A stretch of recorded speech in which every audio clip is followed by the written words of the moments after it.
آئیے آپ کو مدینہ منورہ کی ان پاکیزہ گلیوں میں لے کر کے چلتا ہوں۔ ایک خاتون باپردہ مسجد نبوی میں نماز ادا کرنے کے لیے تشریف لے کر کے جا رہی ہے۔ ایک نوجوان اس عورت کے سامنے آ کر کھڑا ہو جاتا ہے، اس عورت کا راستہ روک لیتا ہے۔ وہ عورت کہتی ہے کہ اے نوجوان، تو یہ تو بتا، تو روز میرے راستے میں کھڑا ہو جاتا ہے، میرا راستہ روکتا ہے، آخرکار وجہ کیا ہے؟ تو وہ نوجوان کہتا ہے کہ میں تم سے محبت کرتا ہوں۔ اتنا سننے کے بعد وہ عورت سکتے میں پڑ جاتی ہے، سوچنے پر مجبور ہو جاتی ہے، اور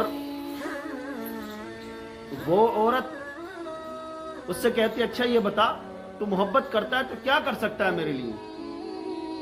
جب اس عورت نے اتنا کہا تو وہ نوجوان کہتا ہے کہ میں تمہارے لیے آسمان سے تارے توڑ کر کے لا سکتا ہوں، تمہارے لیے چاند کو لا سکتا ہوں۔ اس عورت نے کہا کہ چاند کو لانے کی ضرورت نہیں ہے، آسمان کے تارے دامن میں سمیٹ کر کے لانے کی ضرورت نہیں ہے۔ اگر تو مجھ سے سچی محبت کرتا ہے تو تو مجھے صرف اتنا کام کر کے دکھا۔ اس نوجوان نے کہا بتا کیا کام کرنا ہے؟ کہ تو 40 دن بلا ناغا حضرت عمر کے پیچھے نماز ادا کر لے، اور جب 40 دن مکمل ہو جائیں گے تو میں تجھے اسی راستے پر تیرا انتظار کرتی ہوئی ملوں گی۔ جب اس نوجوان نے سنا تو سننے کے بعد وہ نوجوان فوری طریقے سے وہاں سے چلتا ہے اور حضرت عمر فاروق اعظم رضی اللہ تعالیٰ عنہ کے پیچھے نماز ادا کرنا شروع کر دیتا ہے۔ 1 دن گزرا، 2 دن گزرے، 4 دن گزرے، 10 دن گزرتے چلے گئے، دن بدن یوں ہی گزرتے چلے گئے، مہینہ گزر گیا۔ وہ نوجوان کہتا ہے کہ جیسے جیسے دن چڑھ رہے تھے، دن اپنی منزلوں کو پہنچ رہے تھے، ویسے ویسے میرا دل اللہ تبارک و تعالیٰ کی قربت میں پہنچ رہا تھا۔ اب 40 دن جب گزر گئے، 40 دن گزرنے کے بعد وہ عورت وعدے کے مطابق اسی راستے پر اس کا انتظار کرتے ہوئے کھڑی ہوئی ملی۔ وہ نوجوان اس راستے سے گزرتا ہے اور اس عورت کی طرف دیکھتا تک نہیں۔ اس عورت نے اب اس نوجوان کا راستہ روکا، اور روکنے کے بعد کہا اے نوجوان کیا بات ہے؟ 40 دن مکمل ہو گئے، آپ نے وعدہ پورا کیا اور میں بھی اپنے وعدے کے مطابق تمہارے راستے میں انتظار کر رہی ہوں تمہارا۔ تو اس نوجوان نے کہا اے خاتون تو جا، اب میرا دل تجھ سے نہیں اللہ تبارک و تعالیٰ سے لگ گیا ہے۔ اللہ تبارک و تعالیٰ میرے دل میں، اللہ تبارک و تعالیٰ کا نور پیدا ہو گیا ہے۔ عمر نے میرے دل کو اللہ سے جوڑ دیا ہے۔ یار یہ ہوتے ہیں اللہ والے، جب اللہ کی یاد سے دل لگ جاتا ہے نا، دنیا کی ہر چیز ہیچ لگتی ہے، کمتر لگتی ہے، دنیا کی کوئی چیز ان کی نظروں میں نہیں بھاتی۔ جن کا دل اللہ سے لگ جاتا ہے کوئی چیز دنیا کی انہیں نہیں بھاتی ہے۔ اسی دہلی کا واقعہ ہے۔